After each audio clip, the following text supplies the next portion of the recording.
Social മീഡിയയിൽ ചില ആളുകൾ പറയാറുണ്ട് എനിക്ക് 2 വൈഫുണ്ട്, ഞങ്ങൾ വളരെ ഹാപ്പി ഫാമിലിയാണ് എന്നൊക്കെ കാണിക്കാറുണ്ട്.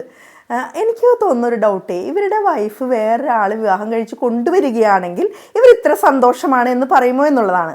എന്തായാലും 2 ഭാര്യമാരെ വിവാഹം കഴിക്കുന്നതിനെ നമുക്ക് പറയാം ബിഗമി എന്ന് പറയാം. ആ വൈഫിനെ സെക്കൻഡ് സ്പൗസ് അല്ലെങ്കിൽ കോ വൈഫ് എന്ന് പറയാം.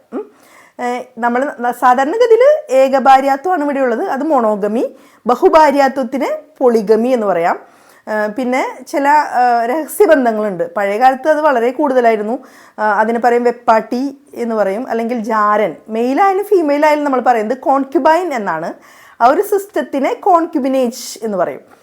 അതായത് അനന്തരാവകാശികളുടെ പ്രശ്നങ്ങളൊന്നും വരാതിരിക്കാൻ വേണ്ടി രഹസ്യമായിട്ട് ഫിസിക്കൽ റിലേഷൻഷിപ്പിൽ ഏർപ്പെടുന്നതാണത്. പിന്നെ ഇതുകൂടാതെ ഇന്നത്തെ കാലഘട്ടത്തിൽ പുതിയ തലമുറയുടെ ഒരു സിസ്റ്റം എന്ന് വെച്ച് കഴിഞ്ഞാൽ അവർക്ക് വിവാഹമേ വേണ്ട എന്നാണ് പറയുന്നത്. അതിന് നമുക്ക് പറയാം മിസോഗമി എന്ന് പറയാം. ഈ വിവാഹം വേണ്ട എന്ന് പറയുന്നവരെ മിസോഗമിസ്റ്റ് എന്ന് പറയാം. എനിക്ക് ശരിക്കും ഇതിൽ ഞാനെപ്പോഴും സപ്പോർട്ട് ചെയ്യുന്നത്, ഞങ്ങൾ ഓൾഡ് ജനറേഷൻ ആയതുകൊണ്ട് ഞങ്ങൾ സപ്പോർട്ട് ചെയ്യുന്നത് എപ്പോഴും മൊണോഗമീനെയാണ്. നിങ്ങൾക്കിതിൽ ഏത് സിസ്റ്റമാണ് ഇഷ്ടമെന്നൊന്ന് പറഞ്ഞോളൂ കേട്ടോ. Okay, thank you.